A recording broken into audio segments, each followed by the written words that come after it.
You are listening to the Fly Fishing 97 podcast. I just find it really relaxing, especially the simplicity of Tenkara. Just you can just be out there and listen to the birds. Can you do it on still water, or is it more of it's got to be a stream or river? I was about to say that traditionally Tenkara is on high gradient streams, but I use it mostly in high elevation, high mountain lakes. And Cool. I do most of mine sight fishing these beautiful trout in this crystal clear water. Welcome to the Fly Fishing 97 podcast, featuring interviews with passionate people within the fly fishing industry. We focus on guides, conservation, resort managers, gear, and talented fly tyers bringing usable information to fly fishers. The Fly Fishing 97 podcast is brought to you by The Fly Crate.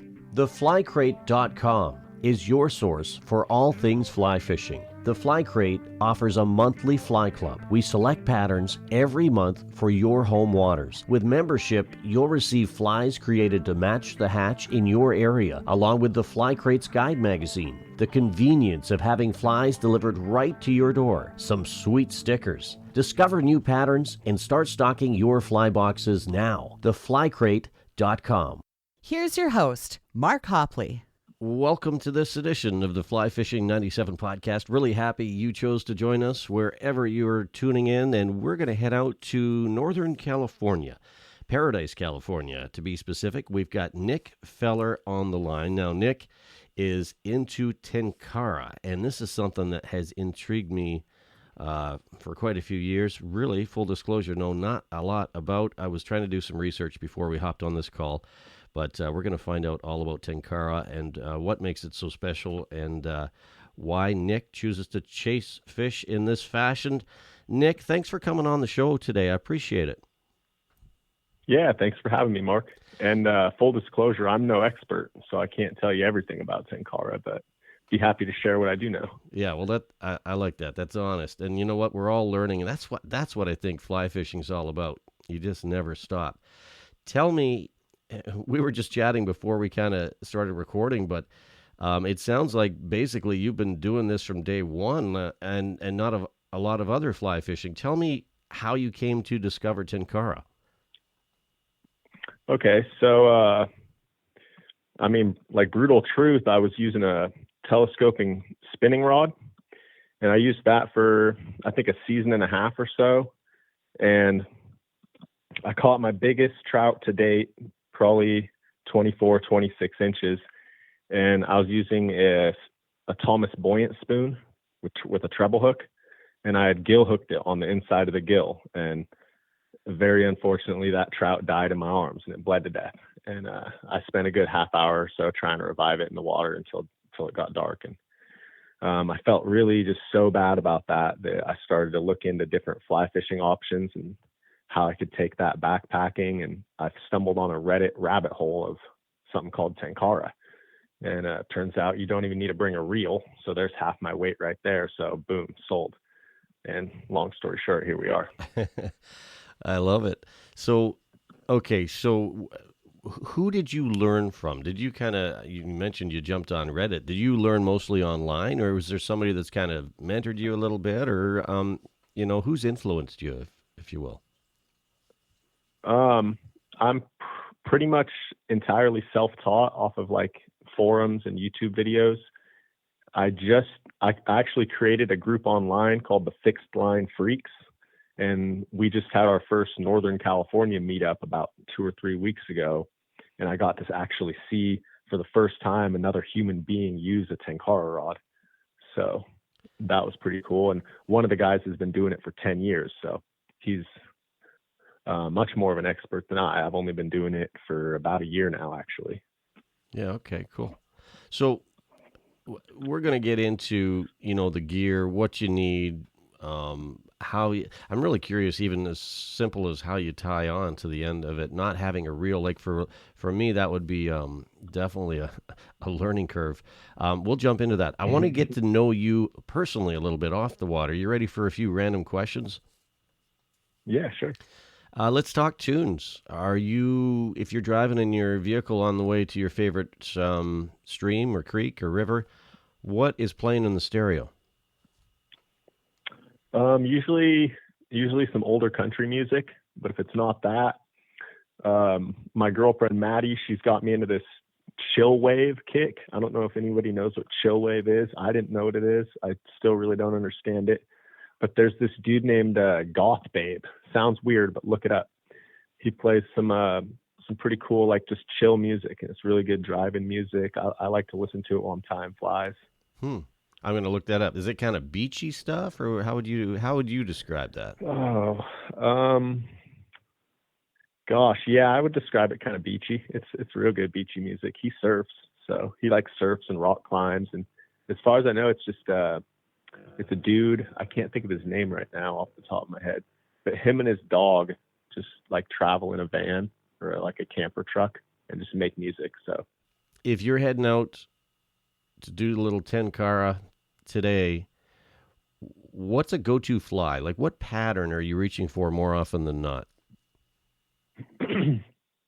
Especially lately, I'm using it's called a Sakasa Kabari, which it's basically like the most generic Tenkara fly you can think of. It's a soft hackle facing the eye of the hook. It's like a reverse hackle. Mine is. Sorry, go ahead. No, you go ahead. I was just going to say, I did notice with a lot of the Tenkara flies, they're designed a little differently. It looks like the hackle often pushes forward. Yeah. Ideally, that's so you can kind of pulse it in the water, and it gives it a little bit of action because we're using a fixed line. Like we're limited to what we can do. Right. But yeah, I've been using one that's a white thread body with a kind of a white and black feather called a badger feather as the hackle, with a peacock curl as a collar, like right below the hackle. And that one seems to be doing the trick everywhere I go. Cool. So is this kind of a minimalistic kind of approach in your mind? So when you're heading out, you're maybe not carrying boxes and boxes of flies and your gear's super light. Is that a big appealing part of Tenkara for you? Exactly. That's a big thing that got me into it, was just the minimalist and ultralight appeal to it. Yeah, fair enough. That makes sense. Well, I mean, what I didn't realize is that like this has been around since 1878, and it's Japanese in origin, is it not? Yeah, it's allegedly been around longer than that. That's the earliest written record of it, I guess. But to say that people weren't like tying a line to the end of a bamboo pole and catching fish before that, like, you never know. That's just when they started calling it Tenkara and Kabari flies. Is there a place in and around Paradise that you get your fix, all things Tenkara, when you're not fishing? Like, in other words, is there a fly shop, a brew pub, somewhere you go, or maybe it's the club you just started to get your fix on fly fishing? Yeah, there's not a whole lot of fly shops nearby. There's one in the next town over, Chico, California. Is it? I don't know if you're aware. No. There's a lot of like shade thrown at the Tenkara community from mostly the like elite Western fly fishers. So when you go into like the real big time fly shops, you kind of get side eyed especially as like a Tenkara specific angler. That's interesting. So let's say I wanted to get set up with Tenkara gear. Is it hard to find? Depends where you go. Some fly shops are totally cool with it. There's one in Redding, California called the Fly Shop. They happily sell Tenkara gear, but that's a good 3-hour drive for me. So I do all my shopping online for the most part. Fill in the blank for me. When you're not chasing fish, what are you doing in your spare time? Often tying flies or working. What's your day job, Nick? I work at a grocery store, usually stocking shelves. Yeah. I bet you guys have been busy the last couple of years. Seems like grocery's been crazy. Biggest lesson you've learned on your fly fishing journey? So, with Tenkara, when you're on the water, when you're just kind of doing your thing. What does it do for you? What does it bring to your world, if that makes sense? I just find it really relaxing, especially the simplicity of Tenkara. Just you can just be out there and listen to the birds, and I can tell you, most of the time. I want to try it, but can you do it on still water? Or is it more of it's got to be a stream or river? I was about to say that traditionally Tenkara is on high gradient streams, but I use it mostly in high elevation, high mountain lakes. And Cool. I do most of mine sight fishing these beautiful trout in this crystal clear water. That's awesome. So let me ask you this: when you're throwing, you're in an alpine, lake, sight fishing, dry fly, I assume. How far can you throw? Because that actually a lot of nymphs. Oh, you do. Okay.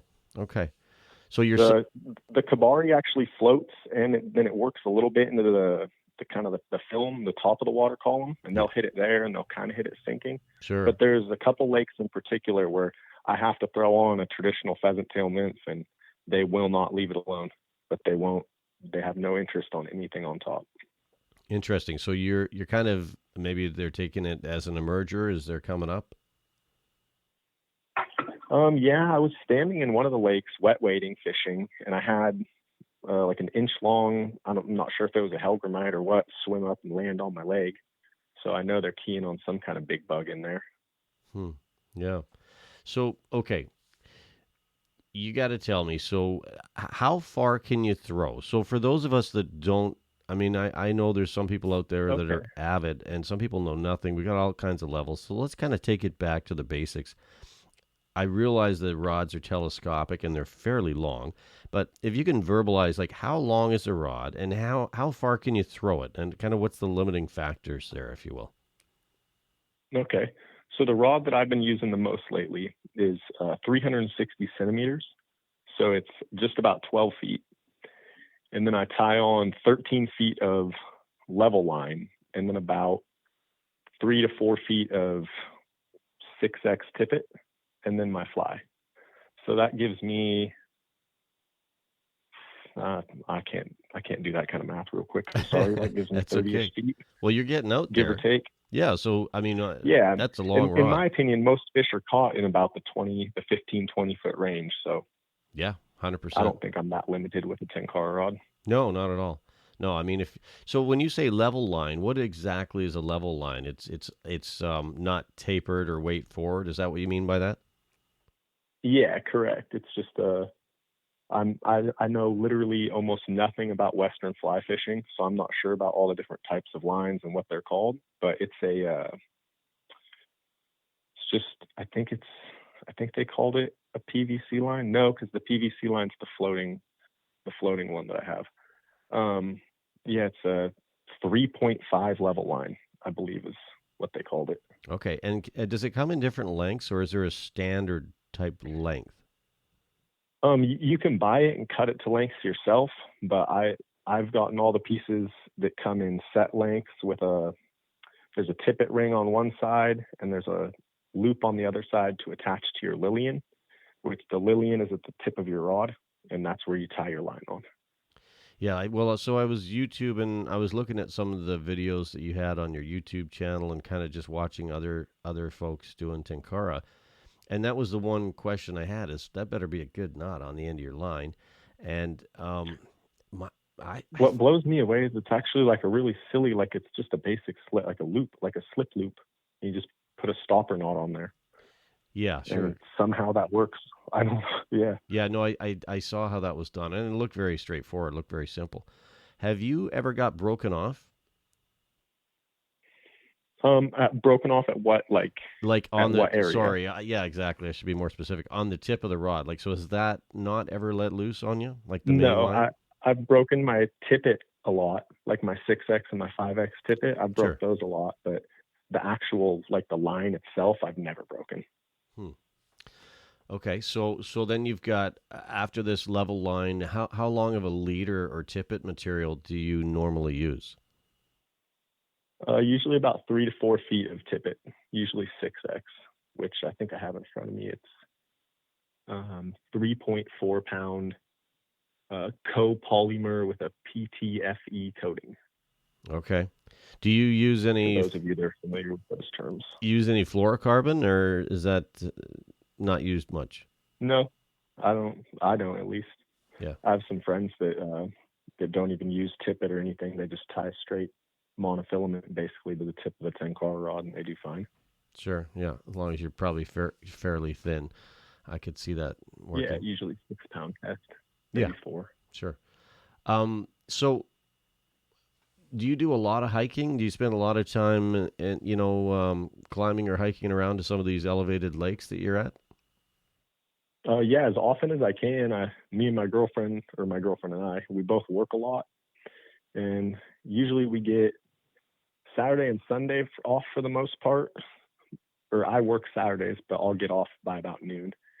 And we'll go on an overnight trip every weekend. If we could, we'd go on a lot more. We thru hiked the Tahoe Rim Trail last year, 165 miles in 10 days.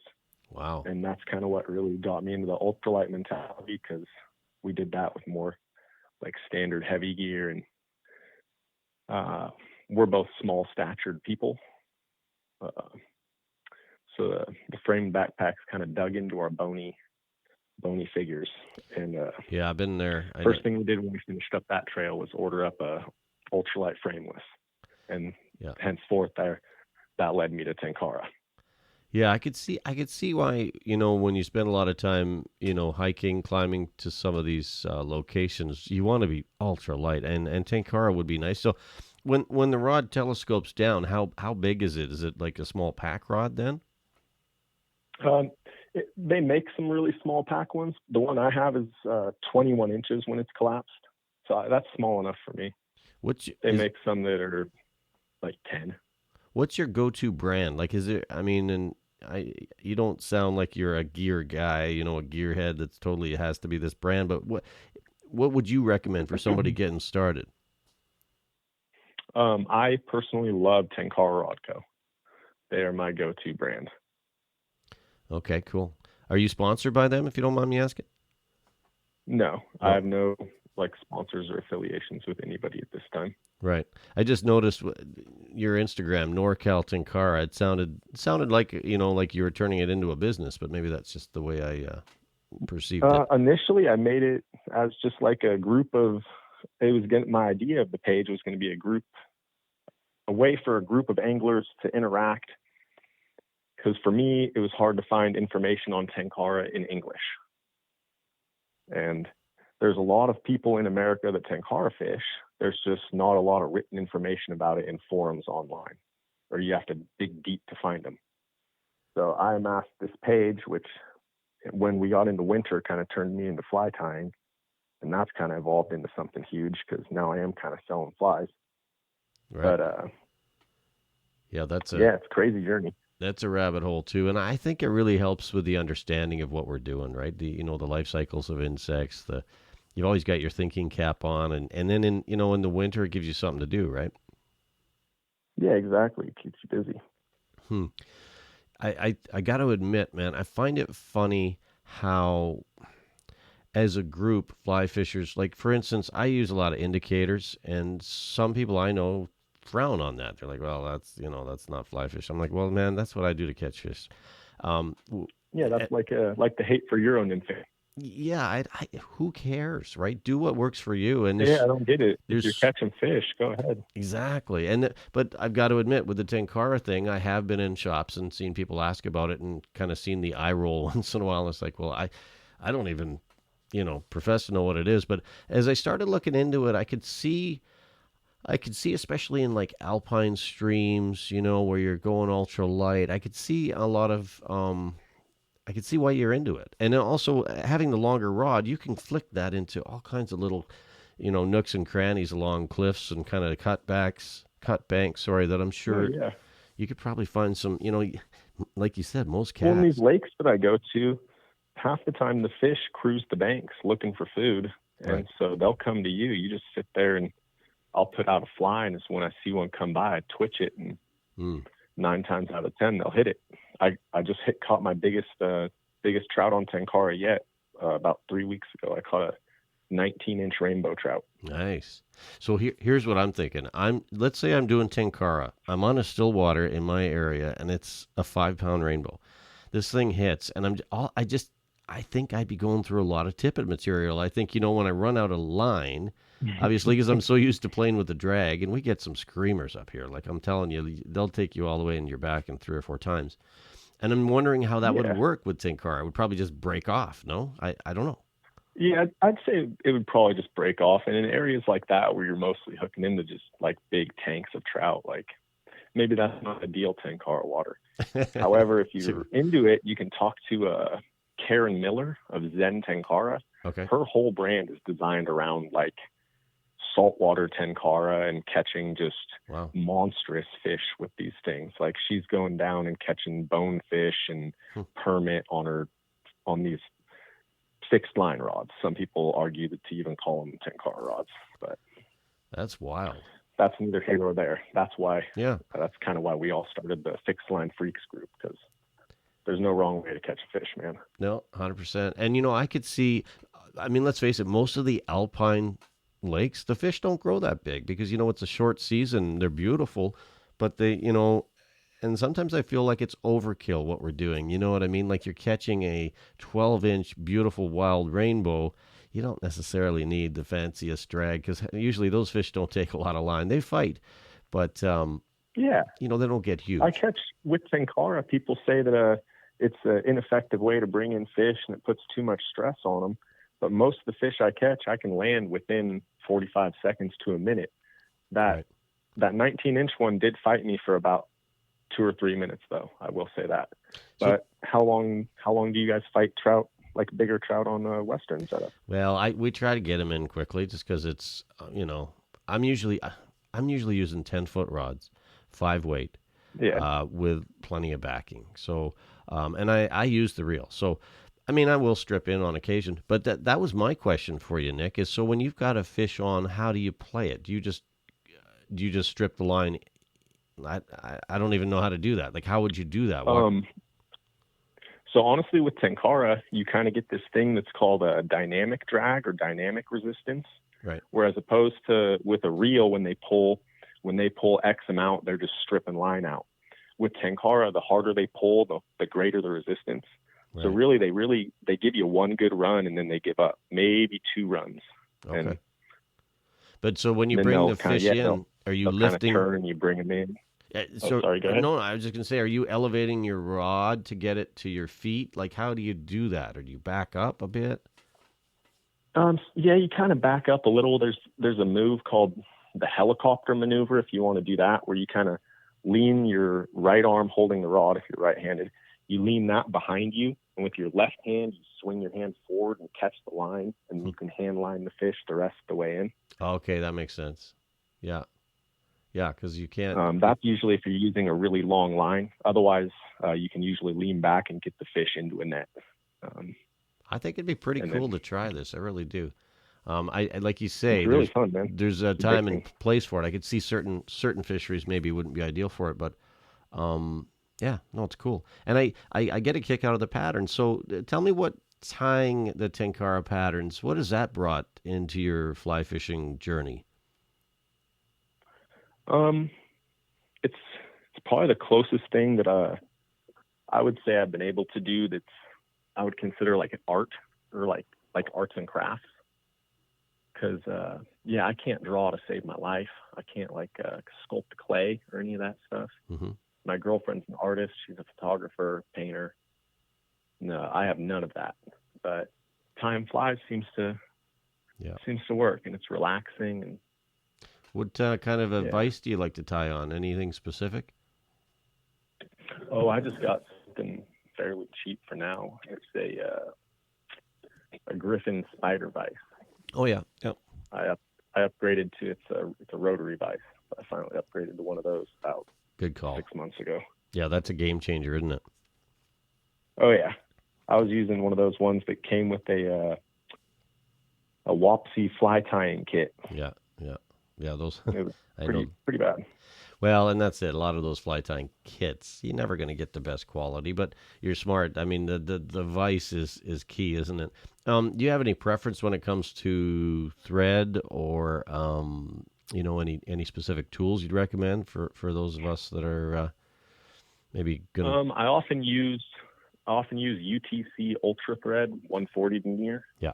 But I also have some Danville's 70 denier that I really like. I use that for like dry flies and stuff or smaller work. I like the way that UTC lays nice and flat on the shank. Yeah, you can get some smooth bodies with that. It's nice. Yeah. So, have you been out a lot this year? I mean, have you got any trips coming Pretty much up? every weekend. Every weekend, no doubt. Yeah.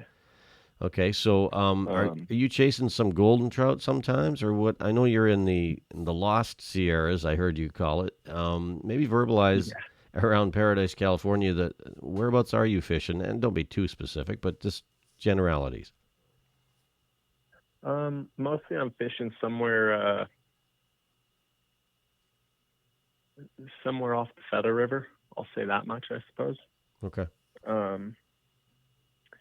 And when we backpack, though, we're just getting up into these mountain lakes. We're doing a lot of it in wilderness areas, and so we got to get permits for that. But mostly around here, I'm just chasing rainbow trout, brook trout. There's elusive browns right here in town, but they're just not coming out to play for me. I've yet to get one on a 10-car rod. Do you have any bass near you? Oh yeah. I used to chase bass. That's probably what my biggest passion in fishing used to be. And I don't want to take anything away from bass anglers when I say that it's less challenging, it's less rewarding to catch bass. Catching trout's a lot more fun. They're prettier. They fight harder, in my opinion. They fight better. They're acrobatic. Yeah, no, good point. Yeah. I agree for the most part. I'd say the one exception in my world is smallies sometimes can give you some pretty good tussles, but that's fair. And we don't have a lot of smallmouth around here. There's some in Lake Almanor, but I don't fish that area often. Right. Yeah, fair enough. I was just curious. I've said a million times that I wish there were all these lakes that we backpack to. I wish that some of them had bass in them because that'd be too cool. But pretty much any of these high elevation lakes are all just trout. Yeah, fair enough. I shouldn't say just trout. Trout are amazing. They're beautiful creatures. It's hard to believe that brook trout exist in nature. I want you to paint a picture. I know you said you're not an artist, but let's pretend you're an artist for a second. All right. Your dream day, what does it look like? Like, when does it start in the morning? What kind of beverages you taking on this trip? What kind of fish are you throwing for? The type of water. Just walk us through your ideal day.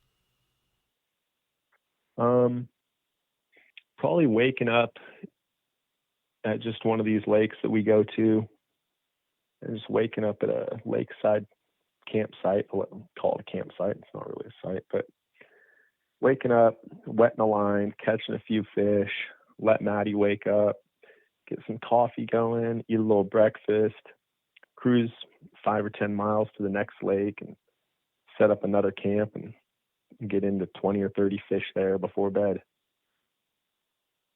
That sounds pretty good. Beverages, out backpacking, all we bring is water. Sometimes we'll bring a little Mio and get spicy and flavor it up with one of those, but usually it's just water and a water filter. Yeah, fair enough. You're ultra light, sounds like. Any campfires, or is that? Once in a while I'll bring. It looks like campfires are probably going to be done for the season. Yeah, we're in the same boat. I fully respect. Yeah, 100%. That's okay. Last thing you want to do especially this summer, it's been crazy hot. Yeah. I'm hoping that we can still use a stove and not have to cold soak or go that route in any way, but right. If that's what we have to do. What kind of a stove do you usually take with you? Is it like one of those small single burner ones that fold out? Yeah, we have I think the brand is MSR. It's a pocket rocket jet boil. Yeah. unfolds and screws onto a isobutane canister, and then kind of just holds a pot and boils water like that. Yeah, for sure. Are you taking anything to sleep on in your tent, or are you kind of just on the ground? Okay, so we take a tent. We have a freestanding tent. I carry the tent. Maddie carries the stakes, and then it sets up using trekking poles. So I have that, and then I use a Climate V Static sleeping pad with a UGQ 30-degree custom down top quilt. Yeah, cool. And I think I can't think of what type it is, but I have a Thermarest pillow, and that's like my big luxury item. That thing's like cotton fill. It folds up, but that thing's not ultralight by any stretch. It sounds like you found a nice balance between minimalistic and comfort. Yeah, I think we're pretty dialed in. We're gonna set out and do the Pacific Crest Trail next year, and so that's gonna be quite the journey. And I'm gonna bring a Tenkara rod along for the ride. I think that will be pretty fun. Good stuff. We're chatting today with Nick Feller, NorCal Tenkara out of Paradise, California. Look him up on Instagram. He's got some great pics and some nice content, also on YouTube. We're talking all things Tenkara and kind of keeping it light, kind of going back to basics. There's a simplicity there that I find appealing. Fill in the blank for me. When you're not fly fishing, what are you up to? Usually tying flies. Yeah. If I'm not tying flies or working, maybe me and Maddie are taking a day just for a day hike to go climb a mountain. We just bagged what was it called? Black Butte, which unfortunately now is suffering from one of these fires. I think it's a sky fire right up there by Weed, California. Okay. Yeah. So, it's funny that this podcast is called the Fly Fishing 97 podcast, and the reason being is I'm on Highway 97, and I believe 97 that's where it starts, is in Weed, California. So there's a lot of miles from there all the way up to pretty much Alaska, right? So there's lots of fishing in between, and just when you mentioned Weed, that I thought, oh yeah, that's kind of the start of the highway heading north. Do you get out and about a lot, Nick, kind of outside your area, fishing, or is it mostly in, your alpine kind of regions near home? Usually we go about 2 hours, a 2-hour drive to go find a trailhead to backpack, and then it's anywhere from 5 to 10 miles from the trailhead, usually on the first day. If somebody is listening to this and they say, yeah, you know what, I want to try this Tenkara thing, what's a single piece of advice you would give them? Like, as somebody that's learned it from scratch, like maybe shorten their learning curve. What would you say?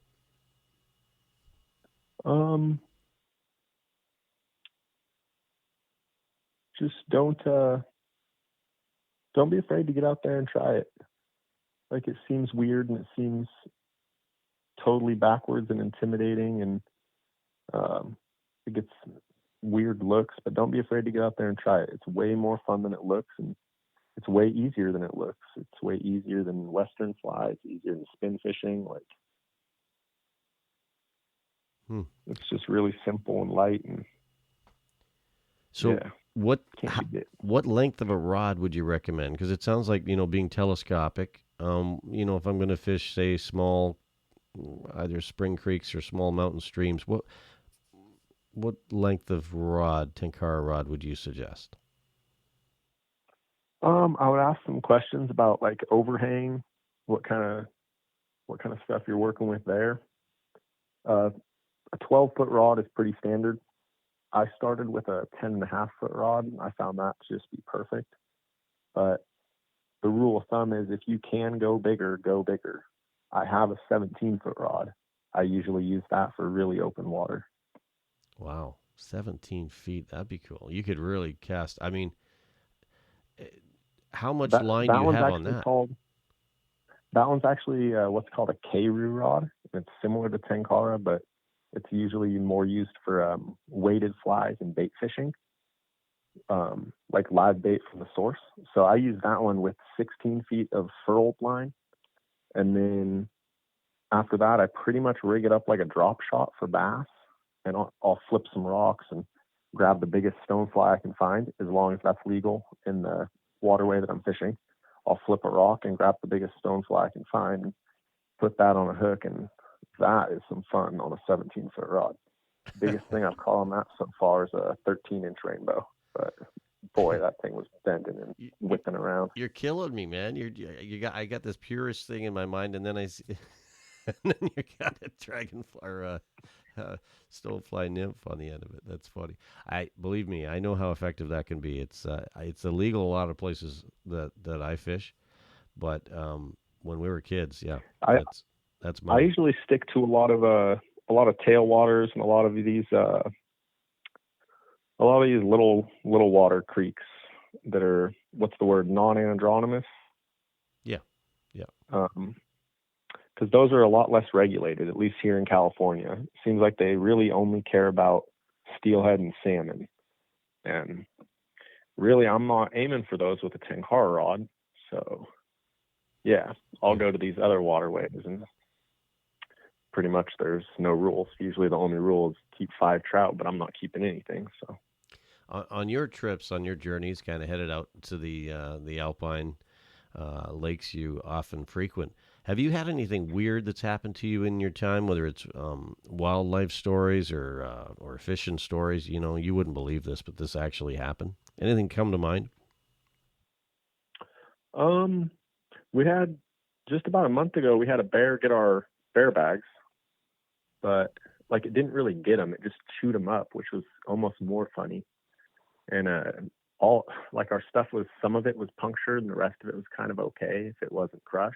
Were you hanging that were you hanging that in a tree, or what were you doing?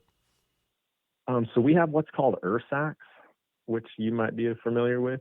It's kind of like it's made out of like a bulletproof Kevlar, and it's designed that if you're in an area where you can't hang it, you can tie it to a tree, similar to a bear canister.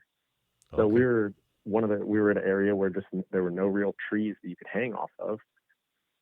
So we had to tie it to a tree, and yeah, bear chewed on it a little bit. Chewed on Maddie's. Hers got the brunt of it. Hers was pretty much anything in her bag was covered with drool. It was pretty funny. But wow. Okay. I'll be damned if the bear could actually get in the bag. The Ursacs, they are bear resistant. I won't say bear proof, but they're bear resistant. Yeah, fair enough. I got a philosophical question for you, and I have a feeling you're the perfect guy to ask this question to.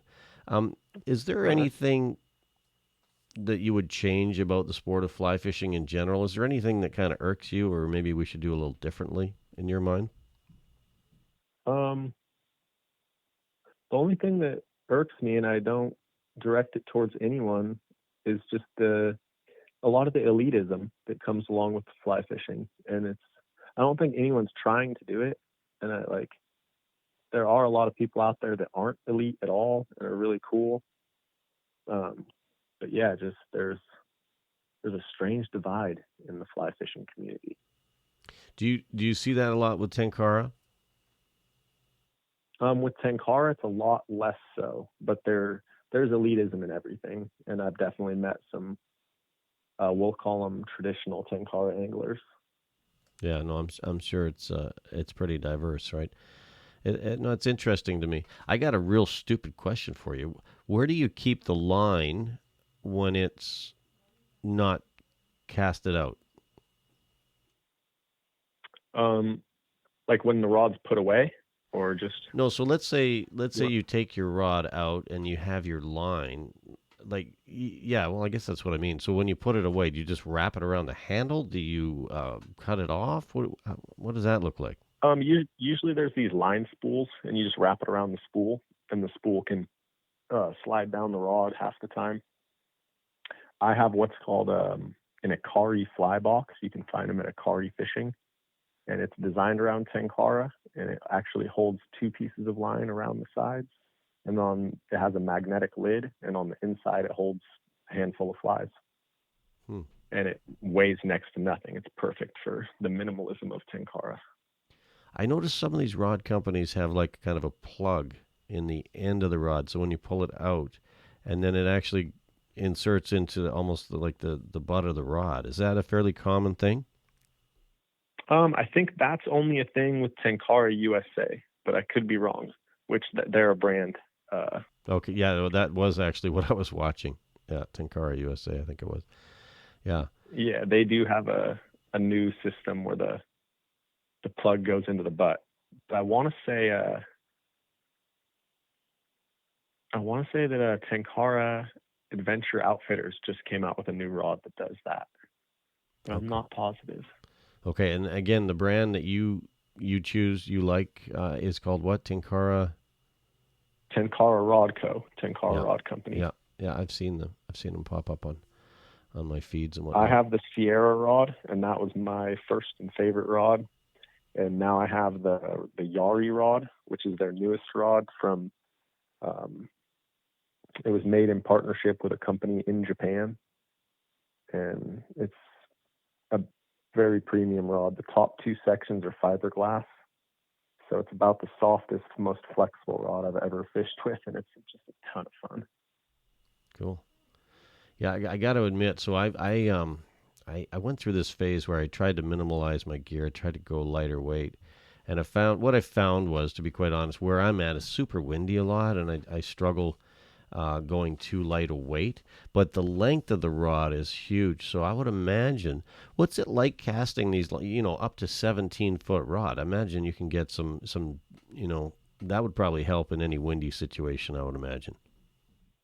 The 17 one is half the time I'll cast it kind of like a pendulum. I'll whip it forward hard, and then the weight will eventually catch and throw itself ahead. And so that one's actually kind of weird and fun to catch. Short story, I just took it out a couple weeks ago to show one of my friends, and I was showing him just how to cast it, and with a bare hook, a fish came up and bit it. So he caught his first rod on a K-Roo rod, a 17-foot K-Roo rod with no bait. And wow. I hollered down to everyone else. I was like, we're doing it wrong. We need to just use bare hooks. Why would a fish take a bare hook? That's weird. I don't know. we were all confused. Huh. That's kind of cool. I've never heard that before. A lot of the areas that I fish are not very pressured at all. And so the fish are pretty easy to fool. Yeah, cool. So what's coming up for you? Just it sounds like, so did you start this group, NorCal Tenkara, yourself, or is this something that you recently joined? NorCal Tenkara is me at this point, but I did start a group with a couple friends called the Fixed Line Freaks, and that's kind of evolved into a hashtag, and it's kind of its own thing, and that's pretty cool. There's like 30 people in the group now. That's cool. Let's see here. What do we got coming up? This weekend, we're going to somewhere down near Tahoe. I'm not going to name any names, but we're going to chase some cutthroats. Sweet. In a couple little lakes. And then we're going to go toot around Lassen here in a couple weeks. And then we've got at the end of the month, we've got the big one I'm excited about. We're going down to Desolation Wilderness for a big week-long loop, which that's down in like the southwest side of Lake Tahoe. It's just a big granite basin. Okay. And we passed through there on the Tahoe Rim Trail last year, but we're kind of rushed, so we're going back to take our time. That's good stuff, man. There's lots to learn, isn't there? And are you still learning a lot as on your journey? Oh, yeah. Yeah. Oh, yeah. We're learning every day. Right. Yeah. And I think that's the big appeal of this pastime in general. I really do. But is there anything we haven't covered that we should on Tenkara? Nothing really is jumping out to me that we might have forgotten. We'll wrap it up here pretty quick. Well, I do have one other good trip coming up. We're going to the Sierra backcountry towards the end of August, and we're going to go chase some golden trout. So sweet. I'm very excited about that one too. Yeah. So when you go, do you try to minimize your fly choices also, or are you kind of like, well, I'm just bringing everything I can? Is that your approach when it comes to patterns as well? Usually I bring that white kabari that I described earlier. Mm-hmm. I'll usually bring a handful of those. I'll bring a handful of pheasant tail nymphs, and then either some caddises, or maybe there's this fly, we don't really have a name for it. My friend Nate Camp invented it. We just call it Camp's dry fly. It's kind of like a cross between a caddis and a humpy. And okay. I'll bring that. And it's a really good tenkara style dry fly. Sounds good. Caddis and usually a I'll humpy. just try to bring a handful of each of those. You're covering a lot of ground with that one. It's got like that humpy back. Yep. But then it comes up with the head of a caddis. Does it have a wing? And it's just tied out of. No. Okay.